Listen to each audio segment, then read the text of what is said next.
அன்பான வீவர்ஸ், ஏக இறைவனின் சாந்தியும் சமாதானமும் நம் அனைவர் மீதும் உண்டாவதாக.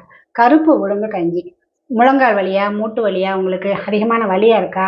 நம்ம மாத்திரை மருந்து சாப்பிடாம, நம்ம சாப்பாட்டிலேயே அந்த சத்துக்கள்லாம் கிடைச்சி, நமக்கு வலிலாம் போய் நல்ல சுறுசுறுப்பா இருக்கிற மாதிரி உள்ள ஆகாரம் இந்த கருப்பு உளுந்து கஞ்சி. நான் கருப்பு உளுந்து நிறைய வீடியோஸ் அப்லோட் பண்ணியிருக்கேன், நீங்க பார்த்துருப்பீங்க.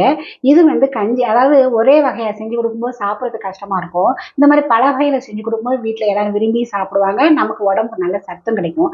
அந்த மாதிரி பக்குவத்துக்கு 100 கிராம் உளுந்துல கருப்பு உளுந்து கஞ்சி செஞ்சுருக்கேன். இது பாயாசம்னு சொல்லலாம், கஞ்சியும் சொல்லலாம், எப்படி வேணால் சொல்லலாம். இதை பால் சேர்க்காம, இனிப்பு சேர்க்காம கஞ்சியாகவும் சாப்பிடலாம். பெரியவங்க சின்ன பிள்ளைங்களுக்குலாம் இனிப்பு சேர்த்து கொடுக்கும்போது விரும்பி சாப்பிடுவாங்க, ரொம்ப நல்லாவும் இருக்கும். அது எப்படி செய்யறத நம்ம கிச்சனில் பார்க்கலாம் வாங்க.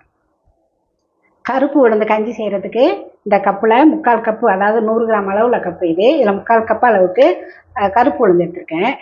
இந்த பச்சரிசி கொஞ்சம் எடுத்திருக்கேன். இந்த அரிசியை போடும்போது இது நிறச்சி வந்துடும், அதாவது 1 கப் அளவுக்கு வந்துடும். இந்த பச்சரிசி சேர்த்து செய்யும்போது தான் நமக்கு கஞ்சி நல்லா டேஸ்ட்டாக இருக்கும், சாப்பிட்றதுக்கு நல்லாயிருக்கும். அதனால் கொஞ்சம் பச்சரிசியும் எடுத்துக்கிறேன். இந்த அளவுக்கு வெல்லம் எடுத்துருக்கேன், நொறுக்கின வெல்லம் எடுத்துக்கிறேன்.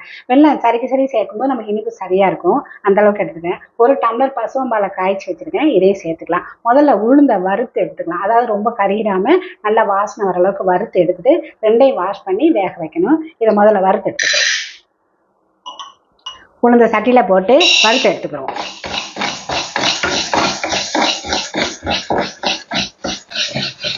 உளுந்து நல்லா வாசனை வந்துருச்சு, வாசனை வர அளவுக்கு வறுத்தாச்சு. இதோட எடுத்துடலாம். தண்ணி சூடாகட்டும், இதை கழுவி எடுத்துட்டு வந்துடலாம்.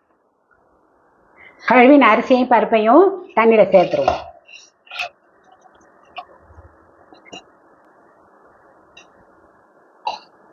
இதுக்கு தேவையான அளவுக்கு கொஞ்சம் உப்பு சேர்த்துருவோம். 1 ஸ்பூன் அளவுக்கு நெய் சேர்க்கணும், அப்போ தான் பொங்காமல் இருக்கும்.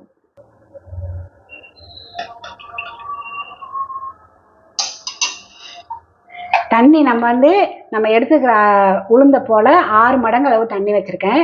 இருக்கட்டும், வேகட்டும். ஒரு 2 விசிலுக்கு அடிக்க விட்டுட்டு ஸ்லோ ஃப்ளேம்லேயே 10 நிமிஷம் வேக வச்சு எடுத்துக்கலாம். உளுந்து நல்லா வெந்து ஆவி அடங்கிருச்சு. இப்போ பார்க்கலாம்.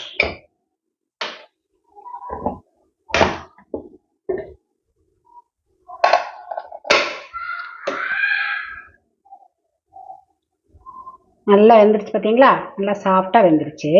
இதை இப்படியே கஞ்சியாகவும் சாப்பிட்லாம். நல்லா உப்பு போட்டு வேக வச்சதுனால உப்பு ருசியாக நல்லாயிருக்கும். இதை இப்படியே கஞ்சி மாதிரியும் நல்லா சுருக்குன்னு புளி துவையல், நல்லா சுண்டை வச்ச புளிக்குழம்புலாம் தொட்டு சாப்பிட்டாலும் நல்லாயிருக்கும். பெரியவங்க அந்த மாதிரி சாப்பிட்லாம்.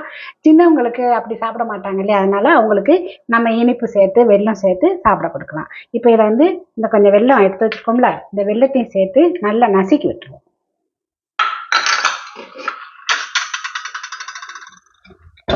இதை நசுக்கும் போது இன்னும் நல்லா மெதுவாயிடும். வெல்லத்தையும் சேர்த்து நல்லா மசிச்சுட்டேன். ஸ்டவ் ஆன் பண்ணி விட்டுட்டேன். கொஞ்சம் ஏலக்காய் தூளையும் சேர்த்துருவோம். இப்போ நல்லா கிண்டி அந்த வெல்லத்தில் உள்ள பச்சை வாசனை போகிற அளவுக்கு கிண்டி எடுத்துக்கலாம். நல்லா வெந்து வெல்லத்தில் உள்ள பச்சை வாசனையும் போயிருச்சு. இப்போ நம்ம காய்ச்சி வச்ச பாலை சேர்த்துருவோம்.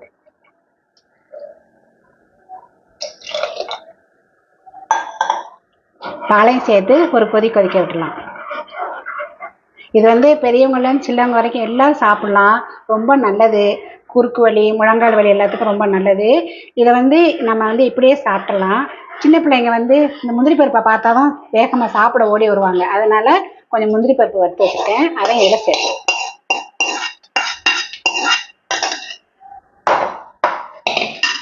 எல்லாம் சேர்த்து ஒரு கொதிக்கட்டும். பாலும் சேர்த்து நல்லா சூடாயிருச்சு, இறக்கிட்டேன். நல்லா சத்தான டேஸ்டான வாசம் கமகமாக மணக்கிறாப்புல கருப்பு உளுந்தில் கஞ்சி காய்ச்சியாச்சு. அதாவது பாயசம்னு சொல்லலாம், கஞ்சின்னு சொல்லலாம். முழு உளுந்து அப்படியே போட்டு செஞ்சதுனால இது கஞ்சின்னு நான் சொல்கிறேன். நான் இதை அடிக்கடி வீட்டில் செஞ்சு நானும் சாப்பிடுவேன், வீட்டில் எங்கள் வீட்டுக்காரங்களாம் கொடுப்பேன். என் பேரெல்லாம் நல்ல விருப்பமாக சாப்பிடுவாங்க.